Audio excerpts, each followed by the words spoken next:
Hi, my name is Sector Del Castillo, and I'd like to welcome all of you to today's webcast.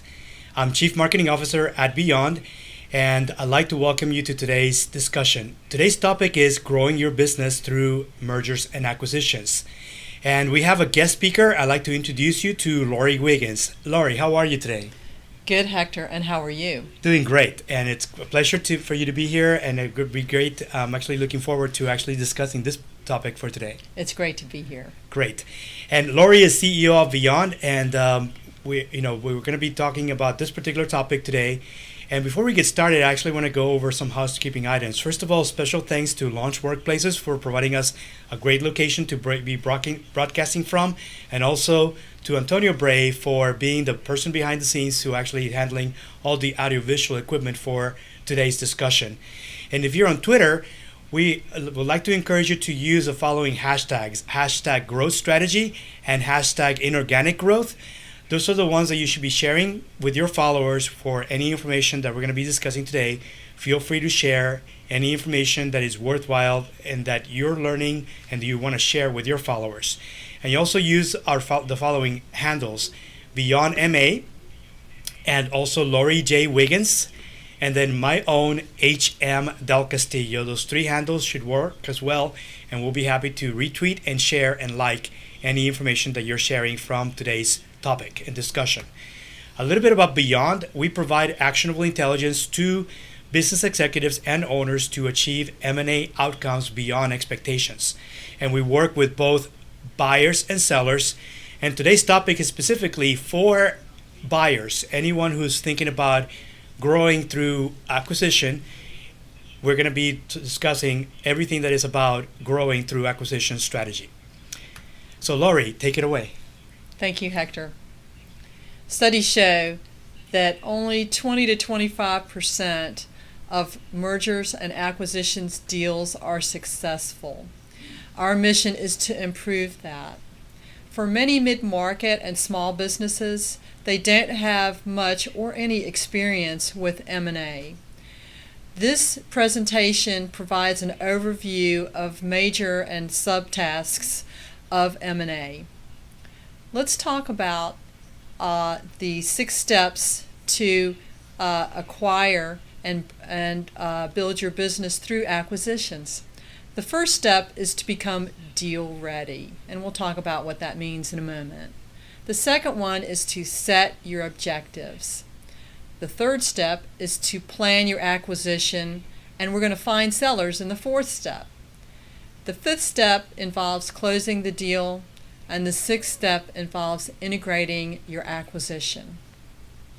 So let's talk about some of the major reasons that companies acquire.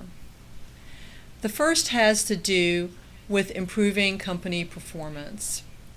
Private equity companies are excellent at buying underperforming companies and turning them around for profit. What we're talking about here is companies with low profit margins where their operating expenses are eating up their revenues. Private equity will purchase these companies, usually at a bargain, improve their performance, and then flip them within 3 to 7 years in order to realize their return on investment.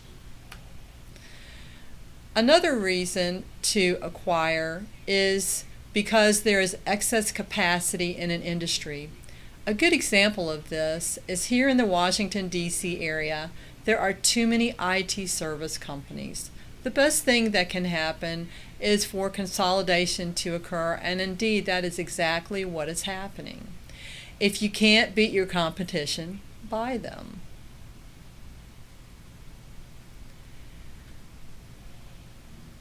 Acquisition is also good in order to increase a company's access to markets.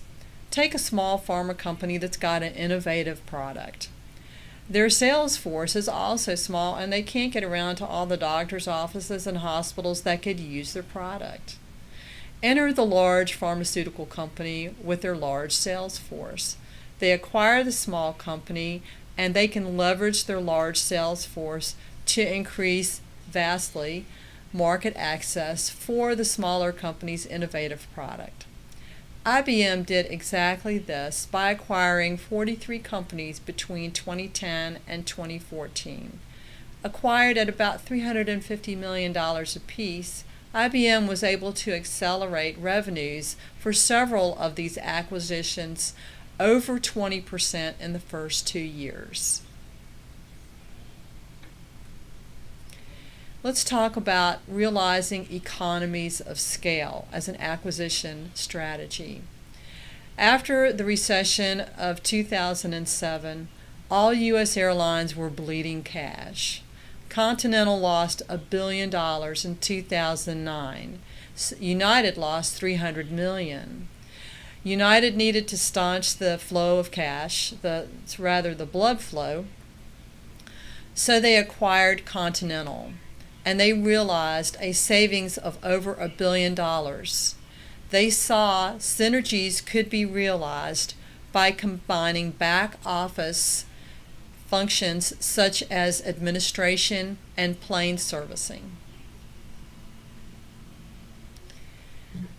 So, if your crystal ball is working well, you can pick early winners and ride the cash wave. This is exactly what Johnson & Johnson did by their acquisition of DePuy.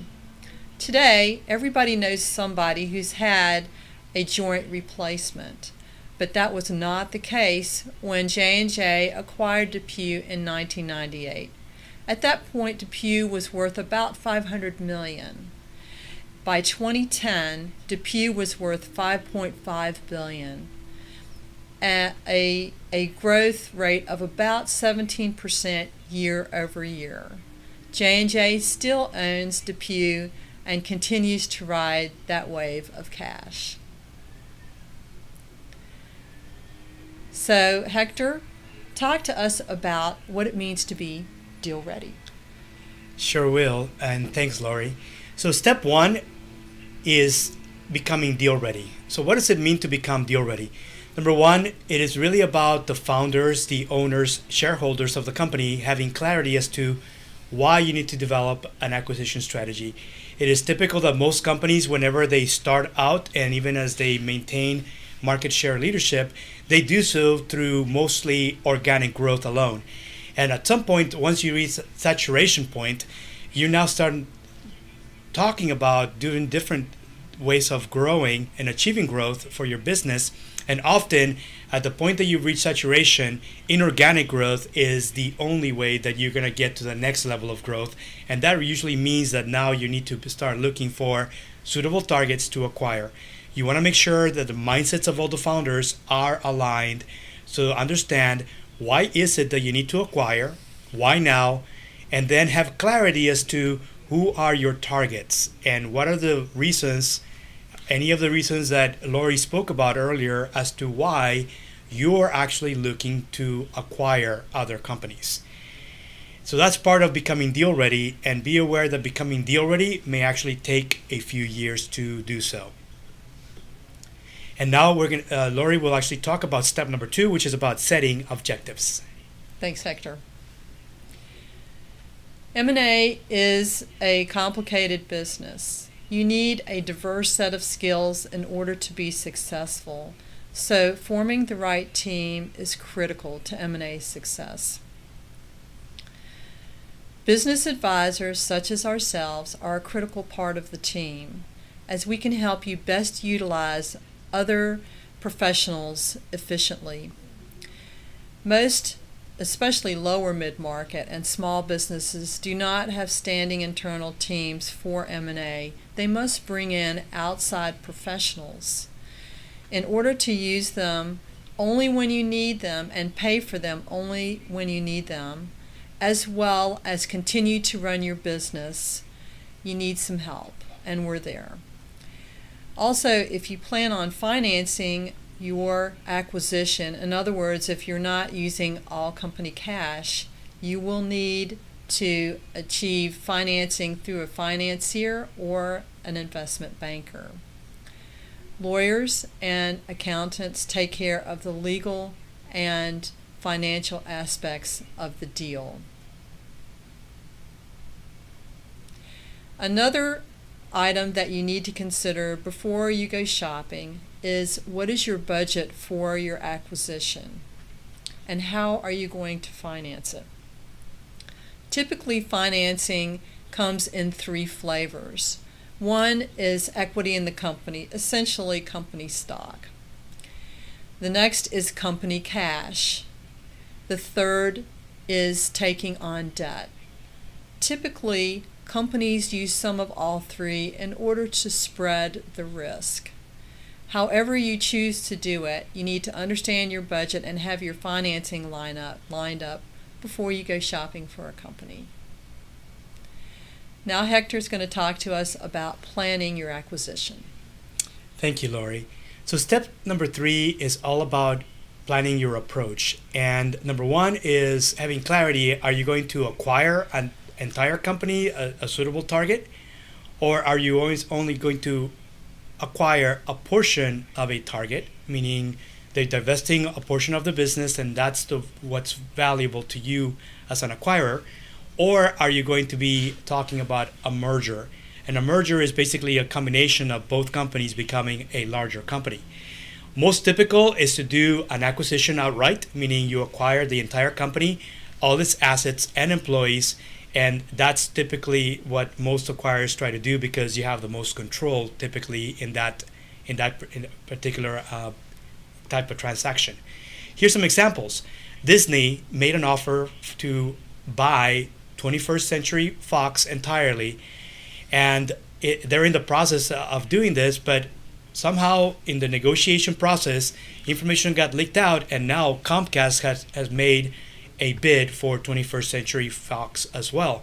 And now at this point, they're actually talking and discussing, trying to figure out what makes the most sense to 21st Century Fox.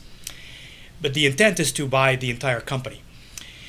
Energizer and Spectrum. And Spectrum, for them, it was specifically the battery line of business that Energizer made an offer for, and that's only a portion of Spectrum's business. In this case, this will be a divestiture from Spectrum's point of view because they're only selling a very specific part of the battery business that is Spectrum, and that's what Energizer has done. Apple and Beats. It's actually a merger. Beats has been now bought by Apple, and now the Beats brand will be phased out over time, and moving forward the Apple brand will remain. And that's an example of a merger. And so all of this kind of influences negotiation terms, and also whether or not you're going to be looking at a very targeted, a very exclusive type of offer that you're giving that you want to keep secret, because you want to avoid getting into a bidding war, and that's what usually happens if you're in an auction type of situation. So often you want to make sure that at least you know that often going after targets that are already publicly for sale may not necessarily be the best approach if you're looking at acquiring at a reasonable price so that you can actually get the synergies that you're counting on and get the business growth that you're counting on with the least amount of investment as possible. And because you know that there's other things that you need to do once you have made an offer. To be a great buyer, you want to make sure that at least you have a very focused and transparent process, and that you have clarity and you're very clear in the way you communicate to any targets. They need to understand why you're making an offer, what is your intent, and how much of their help you're going to need in order for achieving the kind of synergies that you're counting on. The more transparent you are, the more clear you are up front, you will actually establish rapport and build trust between you and your target, and that will usually lead to successful negotiations in the following steps. So that's a wrap up about step number 3, and now Lori will talk about step number 4. How do you go finding a seller? Thanks, Hector. Sellers can be your competition, your suppliers, your customers, those in adjacent markets, or those whose IP you need to buy. It is always a good idea to have several seller candidates. The comparing and contrasting of them helps you understand fairly rapidly which ones are the front runners. Once you have identified those front runners, you're going to want to place them under a confidentiality agreement.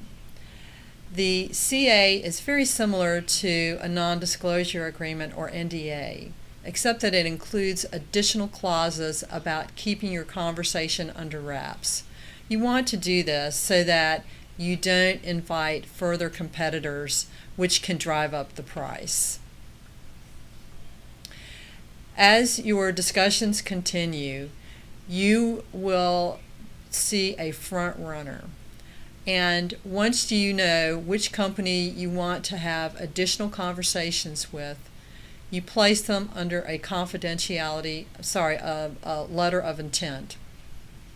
The letter of intent includes the fundamentals of the deal as well as documents all of your conversations to date.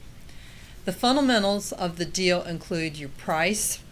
It includes terms, earnouts, key employee provisions, shareholder approvals, due diligence, and covered expenses, as well as other items.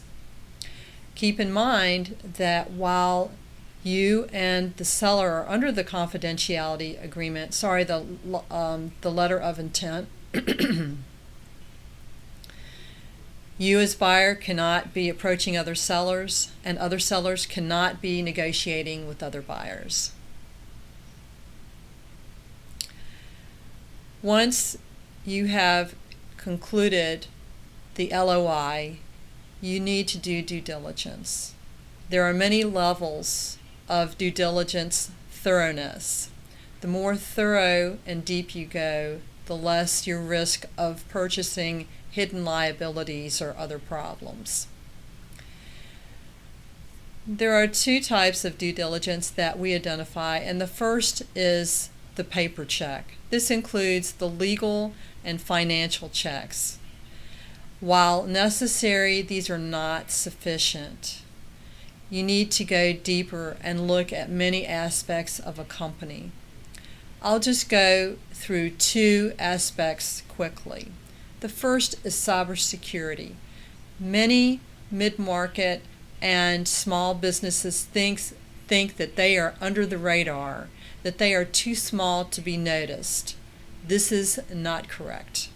Hackers with a shopping list who are paid to get customer lists, IP, and other valuable company property don't care what your size is. So you need to have that base covered, and rest assured that smart buyers look at this because many sellers neglect this area. The second is culture. Buyer and seller companies need to have at least compatible cultures because they will need to be merged after the deal closes.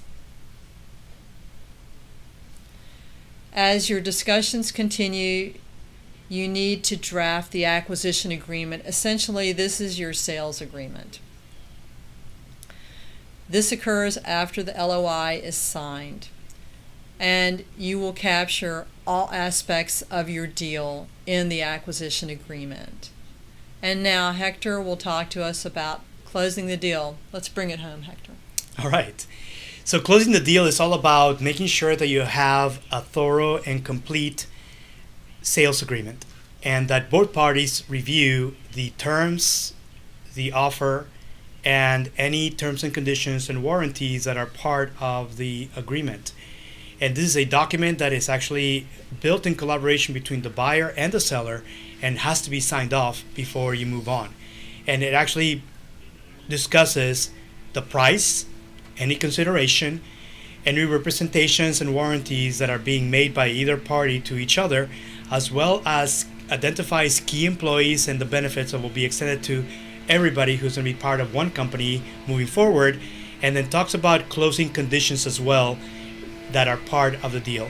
And closing conditions will include termination clauses for anyone that is in the process and is needed, and often it also includes specific terms and conditions, and even the schedule and funding and investment needed to actually proceed on with not just planning but also executing the integration which will follow.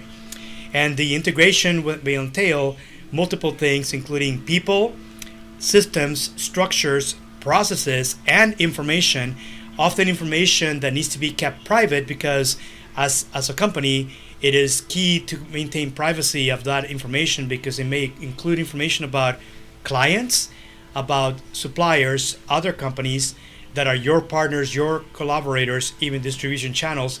Those are all things that are key that need to be spelled out as to why is it important for you to keep those things private in order to remain viable as a business even during and after integration.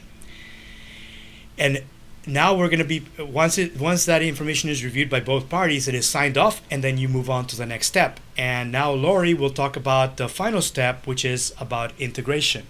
Thanks, Hector. Sure.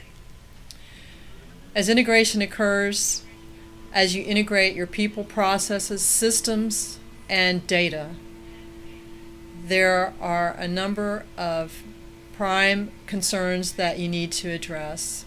The first is communication.